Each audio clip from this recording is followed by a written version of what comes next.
This is not going to be another video about how motivation doesn't exist and it's all about discipline. It's not going to be another video about accountability partners, which I do have a note for, so stay tuned for that. Hello spoiled girl, it is May Kalinu here. This is how I stay motivated for the last 2 years, consistently working out 3 to 5 times a week, even when I'm traveling, even on vacation, and even if I'm not feeling it. If you're new here, make sure to give me a follow, and if you like my stuff, make sure to give this video a thumbs up. And if you don't, give it a thumbs down and keep it scrolling. Now, this is just a quick disclaimer. If you are struggling with your weight, please go see a therapist. And if you're trying to lose weight, do not see a personal trainer. That is for health.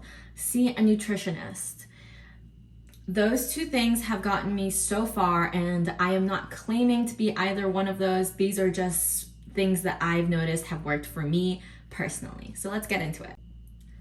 I just wanted to say that I'm giving this in my perspective as somebody who's overweight that struggles with discipline and motivation and going onto the gym. So if that sounds like you, make sure you keep listening.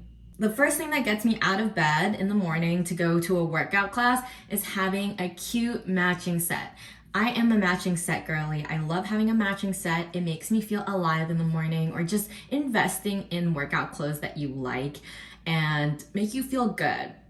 Now, there's a bunch of different price ranges. You can go from Amazon, Lululemon, Alo Yoga, Fabletics. Those are some of my favorites, but it really makes a difference when you're going to the gym and you're not wearing these old, scroungy looking, beat up t-shirts and sports bras you've been wearing for years and doesn't really fit properly. Getting the proper workout equipment, just like having a uniform, makes it that much easier to go work out, because once you put it on, you're like already dressed for the activity you're going to do, and all you have to do is walk there or drive there, whatever it is. But there is a positive universal shift that happens when you put on a good workout outfit. Number one, you feel good. You feel good. I meant to say cute and good at the same time. You feel good, you feel cute, and that makes you in a better mood already, okay? Look good, feel good. And when you look good, even on the days where I don't feel like I'm feeling my best and I don't feel like, 100%, I'll go to my Pilates class in a full pink fit, and the instructor or somebody in class will compliment me, and that will make me feel so much better. You've basically shifted yourself into a new reality, right? You woke up, you're feeling sad, you're feeling mellow, you don't really want to work out that much. You put on a workout outfit that's really cute, and you're already, a little bit feeling better than what you were doing before. And the next step is everybody else starts complimenting you. They're like, wow, cute workout set. I love that you matched your set today. Like, it's feeling gloomy today, and you have your set on. And that is just such a different positive mindset shift, because if you don't feel good, you go to class and people are like, oh, May, you look so tired today, right? Now you're feeding into that cycle. You're like, oh, I'm tired, I look tired, I feel tired, people are telling me I'm tired, affirming that I'm tired. Now you're really tired by the end of the day. Versus you're feeling tired, you put on your workout outfit, you still feel tired, but at least you look cute. Then you get your first compliment, Somebody's like, hey, you look super cute in that workout outfit, as you're going to a workout class. Now you got a little jump in your step. You get there and your instructor's matching with you, or you're matching with somebody, and you have a little powwow and you feel more motivated and positive, and you're really entrenched in this positive energy. So you've shifted your whole reality after your workout class by just putting on a nice set. And that has really kept me from not going to my class. This is honestly a cute set, okay? This is what motivates me, right? And I'm not that person. I used to get into this cycle where I would think like, oh, once I get one size down, once this clothes that I'm wearing, my old workout clothes don't fit me anymore, that's the time I can buy a new set in my new body, or when I've lost a little bit, or when I'm this, or when I'm that, or when I've consistently worked out for 3 times a week, right? That's a very common example that's listed in Atomic Habits, which is one of the books that I recommended in my other video, which I love. But this specific example of it Of course, it's a thought experiment, it's just an example. I don't like this example because they say once you've gotten consistent 3 times, then you can give yourself a reward for doing that. And that means you don't feel like your present self is valuable enough or is deserving of getting this workout set. You need to reach a certain level for you to allow yourself. But you're allowed, okay? You're allowed to feel cute when you work out. You're allowed to have nice things when you're working out. You don't have to be perfect before you do the things that you want to do. Wear the clothes that you want to wear. Have the things that you want to have, right? So get the cute workout set. You don't have to be working out for a while, get it. You'll feel so much better in it. Wear it. That'll make you want to work out more, I promise. And it's not when I've worked out consistently 3 times a week afterwards that I want to keep going. I've already made the routine. It's when I start that I need help with. So that's why I like, in my example, that you buy the workout clothes first, because then you get that motivation before you go work out, rather than rewarding yourself for discipline, almost like a punishment. Now, the second thing that I want to get into is accountability buddies. I absolutely hate the idea of accountability buddies. I just don't think it works at all. I've tried it multiple times, and I feel like constantly I'm waiting on finding this perfect partner, twin flame, soulmate, whatever it is, to do something. I'm like, once I find this best friend, a bestie, a partner that will do this with me, then we can do it together. But you're holding yourself back because you're waiting. You're waiting for somebody to do it with you. You're waiting for somebody to do X with you when you could just be doing it yourself. So my suggestion is, if you need somebody to keep you accountable, just like accountability buddy, is not making friends within, the workout class, even though that's a great way to make friends, but that shouldn't be the reason why you're staying accountable. Do you know what I mean? The way to stay accountable the reason why accountability buddies don't work is if you go to your workout class and you're going because Susan wants to go. Susan is like, hey, I'm going today, see you there. And you're like, okay, I'm going. But the next day, Susan's like, hey, I'm not feeling that great. I don't want to go anymore. I'll see you tomorrow. And you're like, oh, Susan's not going. Well, I can skip, right? And then what if Susan the next time doesn't show up tomorrow either? And the next day, and the next day. And now you're just waiting for somebody to show up when you could have went yourself. If you rely your motivation on other people of the class, they all have different situations, different values, different things going on, but you know who shows up every single time? The instructor. That's why I love group classes so much. If you want an accountability partner, make it your instructor. Now, I love SoulCycle, Pilates. Those are typically group classes. So I am a group class girly. I'm a ClassPass girly. They're doing a special promotion. It's about a month free, 60 credits. I think I only have 50 credits. So this is one level above. But if you want a free trial to ClassPass, make sure to check down below. And I'm obsessed with it because you can try different things, but I've been using it consistently to go to SoulCycle and Pilates, and I make friends with instructors.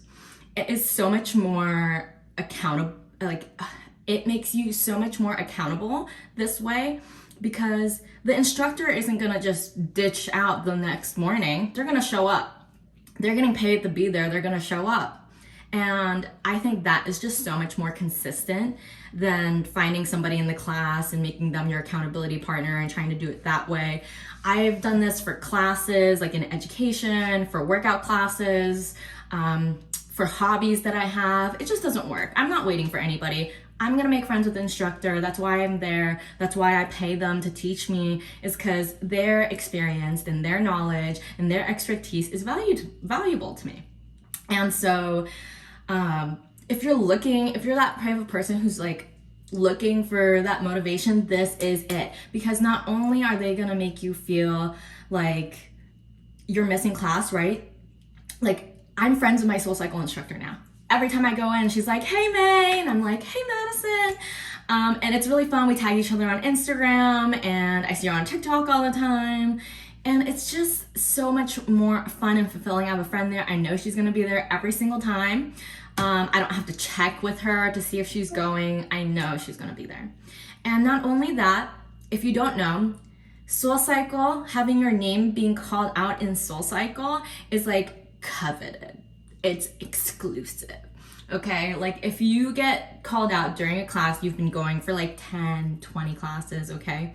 But this is how you hack that. You become friends with them, and then they'll know your name and everything a lot quicker than 20 classes, maybe even 30, 40, 50 classes. They'll know you by maybe like 5, 10 classes, like a week, 2 weeks, and you guys will be besties. Like, I swear. I've done this a few times at different studios with different people on different parts of the coast, New York, San Francisco. So it is so much more accountable when you're doing it that way. I feel like when I miss a class, I feel like bad for missing it. I feel like I'm ditching my friend. I'm like, oh no, I'm not gonna see them today, you know? And I honestly feel bad. And the next time I go, they're like, hey, like I missed you last time, because they remember. I missed you last time, where were you? You know, and then you'll feel that like, it doesn't feel, they're not guilt tripping you, but like a little bit, you know? And you'll feel that social pressure to go again more consistently, because they're like, they remember that you were gone. And then when you do go, you get that positive reinforcement of being called out with the name calling. Sorry, that sounds like mean, but I mean like when you're riding and you feel like, you know, you're gonna give up, and then the teacher's like, you got it, May. That's what I'm talking about. And that's like earned sometimes at these like group classes. But, you know, making friends with your instructors kind of negates all that. So my tips to make friends with your instructor, you know, say something, say hi at the beginning of class, say hi at the end of the class. If you have a question, or if you don't have a question, you can say like, it's my first time here, or I've never done your class before and that was so much fun, and I love the music in your class, that's my favorite part, or whatever you got out of it. I love the glute bridges this time. I like the resistance on this machine this time. Whatever it was for you, you can let them know. And then afterwards you can exchange like social medias and stay connected after that. And I always post a little story, like just SoulCycle, and then I tag them just so they know that that's me and they follow me back. And then you feel like connected. You feel a sense of community at your studio. And it's not just the people around you, because sometimes people are just not there to make friends. They're in and they're out. So this is a way to do accountability buddies that makes sense and works for me, and it has been working so well for me, because I honestly feel like me and the instructors are friends now, and I feel bad for ditching them when I don't go. So I love this, and I still make friends in the class, and I ask them, like this one time I was at SLT, and which is a Legree workout. For people who don't know, it's on ClassPass if you want to try. But we became friends because I was like, oh, I like your workout outfit. See, matching set, having a good workout outfit. We exchanged socials, tagged her, and then she was like, hey, you want to come to Barry's with me? And that was like a new experience, because with ClassPass, I was able to do it. I don't have to get like a new membership or anything. But I would have never done Barry's if it were just me doing it alone. So having a community, build a sense of community, add people on social media. It's not weird, I promise. People want to be friends, and that is the way to do accountability buddies, is with your instructor. The last thing is that you need to make it for you, okay? Whatever workout you choose, if you want to stay motivated, it has to be for you. Because I see a lot of people, they're online, they're like, hey, what workout do you do? And they just copy somebody with their dream body. They're like, okay, they work out 1 week on weights, 2 days Pilates, and 2 at SoulCycle. Whatever, it's just made up. And then that keeps you in this cycle where you're constantly comparing yourself to this person all the time. Like, why have I've done consistently 3 times SoulCycle, Pilates, blah blah blah for months now, and I still don't have my dream body that's the same as them. Like, obviously you don't. You're not them. You're always gonna be in the cycle of comparing yourself if you do it like that. That's why I love ClassPass. Like, you get to try so many different things. Maybe you like swimming, maybe you like Pilates, maybe you like cycling, whatever it is for you, you need to figure it out. Sometimes you like walking too. I've done some walking group classes, like on a treadmill at SLT. I don't know if they offer that anymore, but it was so much fun. And you learn to be motivated because you're actually having fun. You want to enjoy it, you're improving, and it's just fun for you. Like, for me, I love Pilates because there's a lot of literature and technicalities, and I feel better.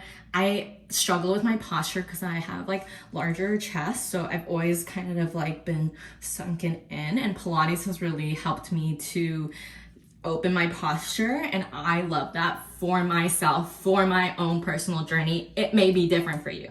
You know what I mean? Maybe you do Pilates and you hate being on the machine. You hate lying down, whatever it is for you. You know, maybe you like walking all day. Maybe you like swimming. You have to figure out what works for you so that you wake up every single morning and you're just like, not because you need to work out, you need to lose weight, but because you're like, damn, I love Pilates. Damn, I love swimming. Like, that makes me feel good. It makes me feel like myself. I enjoy it, and this is who I am. So those are my 3 tips. If you haven't watched my other 2 weight trauma videos, I highly suggest you guys watch that. One of them is not feeling like you're lovable because of your weight, which is totally not true. And the other one is about the weight trauma I have myself with emotional eating and addiction and all that stuff. So if you haven't watched those, go watch them. And of course, therapy.